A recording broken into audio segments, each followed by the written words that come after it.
Everyone knows that you can turn on your torch by pressing the torch button, but no phone seems to tell you that by holding down, you can also adjust the brightness of it. When you're trying to get somewhere and you've got baggage in one hand and your Maps app in the other, instead of juggling, you can actually just double tap and then slide without taking your finger off the screen to look around the map with one hand only. If you want to hang up on someone, do it by turning on airplane mode. It'll look like you've lost signal and is far easier than trying to pretend, oh, hey, I can't hear you very well. Okay, bye.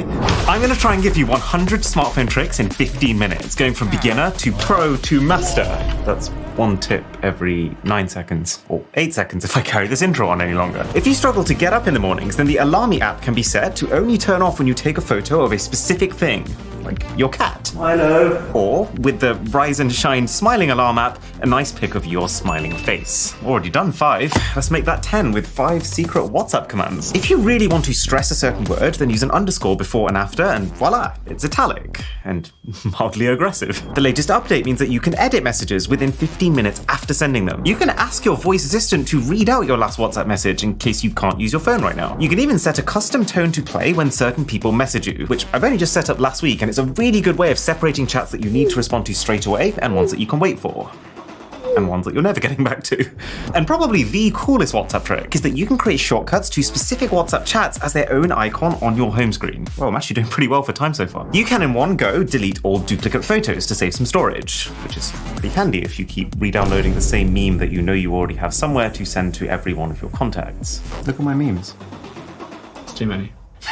You can also search for your unused apps in your storage settings and uninstall those. In Android Contacts, left swipe a contact name to message them, right swipe to call them. You can long press on the spacebar on iOS and Android to scroll the cursor. Trust me, when you get used to this, it's a way faster way of navigating than fiddling with your massive fingers and trying to tap the exact spot you want. You can swipe to flick between your existing tabs in both Chrome and Safari. And if you want to open a completely new tab, just swipe again while you're on your latest tab. So that's the basics. This is where we step it up. Time for pro level. Turn your Wi-Fi details into a QR code that you can leave in your house, so no guest ever needs to ask you again for your password. Don't scan this one. And if you want to go even further, get yourself an NFC tag and use the NFC Tools app to make one swipe of it transfer across those Wi-Fi deets. If you wear headphones a lot and you worry you're going to miss someone at the door, use the Accessibility Sound Recognition or Sound Notifications feature. It lets your phone listen out for any loud noises on your behalf and just notify you when it hears them. Instead of just setting dark mode on or off, set it to change with the time of day. Given how much time we spend on our phones, this can actually help you with your body's natural sleep-wake rhythm. You'll get lots of blue light during the day, which will keep you up, and then almost zero at night. Use text replacements for long things that you type often. This will mean that tiny little trigger words will be enough to enter the entire thing. You can take scrolling screenshots to capture an entire web page in one go. It's really simple. You just take the screenshot as you normally would, tap full page, and all that information is already there. With Google Assistant, enable continued conversations. It'll listen for a moment after every time it's responded to you, so you don't have to say the wake word every time. This is coming to Siri in the next update too. I like this one. On an iPhone, swipe down on the home screen, hold down the stopwatch panel to instantly set a timer without even opening the clock app. You tap your dial button to bring up the most recently dialed number. In Android's Google Chrome settings, you can change the toolbar shortcut to whichever command you use the most. So you could make this a quick share button if you're very socially active, or just a voice search button if you're more of a hands-off browser. You can shuffle your iPhone wallpaper so that you get a new one every single time you unlock your phone. I think this is a no-brainer. It's customization without you even needing to do the customization. You can set a double tap of the power key on Samsung or a double tap of the back of the phone on the iPhone to open your favorite app. Okay, if you don't feel pro already, then I think you will after these voice assistant tricks. If your hands are occupied, you can ask your assistant to open whatever app you want to. You can ask it to tell me some good news for when you're fed up of, well, Twitter. You can ask it to play whatever song you want while you're driving, which is pretty handy since it's one of the only times that you can't touch your phone. If you're tired or you're trying to reduce your screen time, have your assistant read articles aloud for you by using the speak screen command. In a way, it's kind of like having a personalized radio station that talks about what you want it to talk about. Kind of. Google Assistant and Siri can also both book you a table at a restaurant. They can find devices for you, and not just phones, like, hey, where's my iPad? Looking for Boss Man's iPad Air 4. Hey. Pinging your iPad Air 4 now. I found my iPad. Oh yeah, and assistants are perfect for shopping lists, because you can add stuff to the list the second it occurs to you, and then in one go when you reach the shops, pull up everything that you've ever told it to remember. On a similar note, you can also just ask them to remember this for me for non-shopping things. Remember this for me. What do you want to be reminded about? Milo's birthday's coming up. Added. When are you going to ask it? It's Milo's birthday coming up. Not to mention that if you ever want to share whatever's on your screen with someone, you can just tell it to share this with that person. But there's more that we need to know before we can get to master level. For example, iOS Control Center has a quick note feature that lets you instantly compose a note without actually opening the Notes app. You can automatically block spam callers using iPhone's Silence Unknown Calls or Android's Call ID and Spam Protection. But for info that you do want but just happen to miss, notification history is how you can catch up with all your recent notifications, which for me is 2. Instead of copy and pasting links or files between apps, you can actually just drag them, swipe to flick between the apps, and then drop them. Enable floating keyboard on Gboard to have just a more comfortable and accessible typing experience anywhere on screen. Tap on a unit of measurement to automatically convert it. It works on every app on iPhone and most apps on Android. If you hold down on the tabs button on your browser, this is the fastest way to either close tabs or open up a private browsing window. And this is super niche. Improve the audio of your phone by adapting the volume based on your age, and you can also increase the media volume limit if you want to go louder. It's set at 50% by default, so your phone can actually go quite a bit louder than you might assume. If you're having a particularly bad day, then on an iPhone, you can get 3 fingers involved, and with one swipe, close 3 separate apps. Add the Shazam music recognition toggle into your quick settings, so that the second you hear a song that you're like, I need that in my playlist, you can actually capture it. But something that all smartphone users need to take advantage of, tricks to save your battery. Like automatically activating power saving mode when your battery hits a certain percentage using your routines or shortcuts app. I've set mine to start every time my phone hits 20%. Or when you arrive or leave a specific location. So for example, when I'm at home and I've got chargers all around me, I can happily use the phone on full power, and then the second I leave, my phone will switch to just making sure that it lasts, by switching itself automatically to low power mode. Alternatively, you can just specifically limit the most power hungry features, like for example by switching off your smart assistant's active listening. Now if you, like me, listen to the exact same Spotify playlist every single time, you can save battery by downloading it once and then you don't need to stream it ever again. Just switching to dark mode alone can actually reduce your battery usage by up to 20%, and the higher you tend to keep your brightness at, the more you'll end up saving versus light mode. If you need to hear what's being said in any video, but at the same time you're in a library and you need to be quiet, you can activate live captions. And it works over any app, and it actually works particularly well on our videos. And if you're on iOS, another really handy accessibility option, a baked-in white noise machine. It doesn't require internet, you can use it on airplane mode, and it lets you fall asleep to all sorts of background noises, like rainfall or ocean waves. You can set your incoming call background to a video on Samsung devices. Okay, everyone wants shortcuts, and Android actually has a whole bunch baked in that they just don't even tell you about. So, normally, if you want to bring down your entire quick settings menu, you've got to do it in 2 separate swipes. But if you do the same gesture with 2 fingers instead of 1, it brings the whole thing down in one go. Or how you can slide the 3-dot menu button down on most Google apps to the desired option, instead of tapping it, then tapping the option that you want. Apple's got some time savers of their own though. One that gives them a real leg up is that iOS actually lets you display the password for the Wi-Fi network that you're currently connected to by just verifying with Face ID, since you already have access to it. You can tap a link in Safari with 2 fingers at the same time to open it in a new tab. Also, instead of interrupting your workflow every single time you get a notification, you can use iOS's notification summary feature to only show you the important ones for now and save the unimportant ones for a scheduled time later. And now, the last few before we ascend to tech mastery. Like how you can hold down on any app icon on your home screen for a list of time-saving quick options. I actually really enjoy seeing which shortcuts developers have programmed into which apps. We're so cool. So cool indeed. We have fun.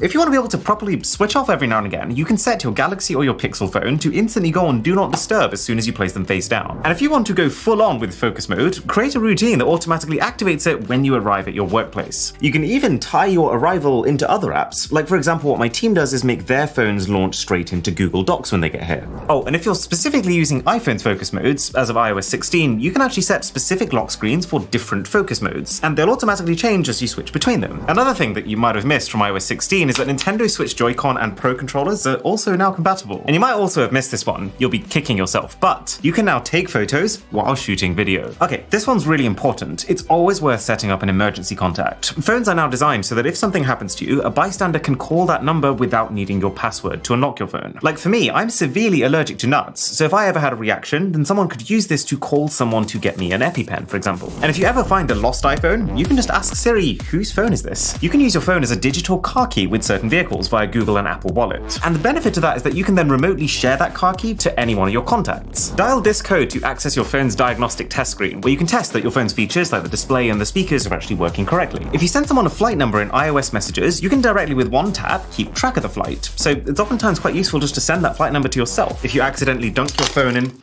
there's a misleading amount of water in there. All you have to do is to go to fixmyspeakers.com and it'll clear them. Now, if you have something untoward on your cellular device that you don't want your friends or your family to experience, use screen pinning when you hand it over so they can't leave the app that they're currently in.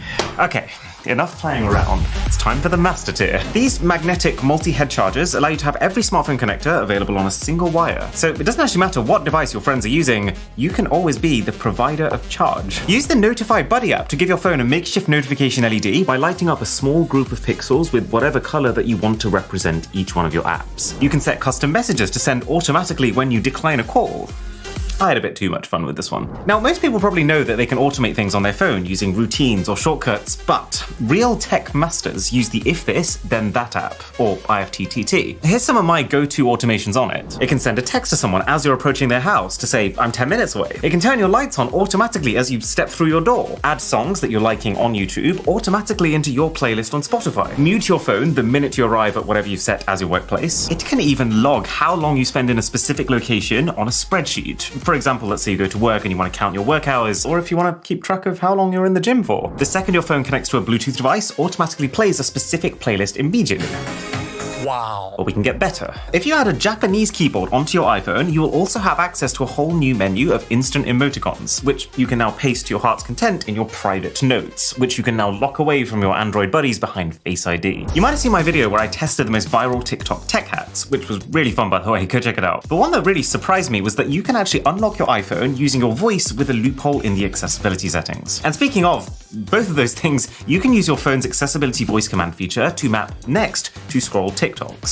Or, if you're a person of culture, YouTube Shorts. FaceTime can fake eye contact for you, since most people naturally look at the screen and not the camera. If you tap the power button 5 times quickly, your iPhone will disable Face ID. So if someone's trying to hold your eyes open and force you to unlock it, they can't anymore. You can do calculations in the Spotlight search without needing to open up the calculator app. Oh, and speaking of, when you are using the calculator, you can swipe from right to left over the numbers to just delete a digit, so you don't have to hit clear and lose the entire thing. Apple Music has a karaoke function, and it's actually crazy. It gives you the lyrics of any song and then allows you to dial up and down the volume of the vocals only so that you can have as much or as little backup as you need. Well, that was a lot of Apple ones. But Samsung also has quite a few master tier tips up its sleeve too, with the Galaxy exclusive Good Lock apps, which offer the kind of massive customization that you just can't get on an iPhone. Like the One-Handed Operation Plus app, which massively expands the gesture controls. You've got Routines Plus, which gives you even more if-then options in Bixby Routines, allowing you to do wacky stuff like immediately opening a specific website if you unlock the phone with your fingerprint. And then there's Registar, which basically gives you the iPhone's back tap feature. Why are they not advertising this? Okay, moving on. Chalk is an incredibly useful app because it allows you to help your more technically challenged relatives through a fix by letting you host a video call where you can both draw chalk within augmented reality. So for example, you can circle this wire goes here, that wire goes there. When you're taking a panorama photo, you can create a human paper chain by having your subject T-pose and sidestep every time you've taken one of the shots. Is that a master tip? Of course it is. Bixby Vision, basically Samsung's own version of Google Lens, has a feature that reads a wine label and tells you exactly what food to pair it with, which is so advanced, but just very strange as one of the 4 main options of translate, text, discover, wine. iPhone 14s actually have a hidden Easter egg. You can set it to play a wake up or shut down jingle, just like the Mac. That's nice. And did you know you can actually get to the iPhone 14 Pro's Dynamic Island on Android using the Dynamic Bird app? Why is it called the Dynamic Bird app? But the most master trick on this entire list has got to be microgesture. Let's say your thumb is preoccupied. This app allows you to control your entire phone using, as the name suggests, microgestures. I've got one final life hack though to basically upgrade your entire life. Long story short, humans today have the worst quality sleep that we've had throughout the entire history of humanity. And, you know, this is something I personally relate to because I have been battling sleep my entire life. And so, about a year ago, I decided to get myself the 8 Sleep Pod cover, which fits over your mattress like a fitted sheet and connects to this hub. And this hub pumps warm or cool water through the cover to basically regulate your temperature as you sleep. So it means you can fall asleep faster, you can have more restful sleep, and you can wake up feeling more refreshed. Plus, I've learned so much about the way I sleep with this app. It tells you what's good about your sleep, what's bad about your sleep, and then what you can do better. But it's not just that. Here in the UK a couple of weeks ago, we had a massive heat wave. Everyone in the house was like, oh my god, I need to buy 3 fans and point them all at me as I sleep. I literally pulled out my app, set my temperature lower, and I completely forgot. And it caters to everyone. You want to set this thing to -10 or +10 degrees, you can do that. If you're interested, then I would say there's very few better things you can invest in than your sleep. So if you hit the link in the description, I've got us a special discount code of $200 off if you use the code BOSS.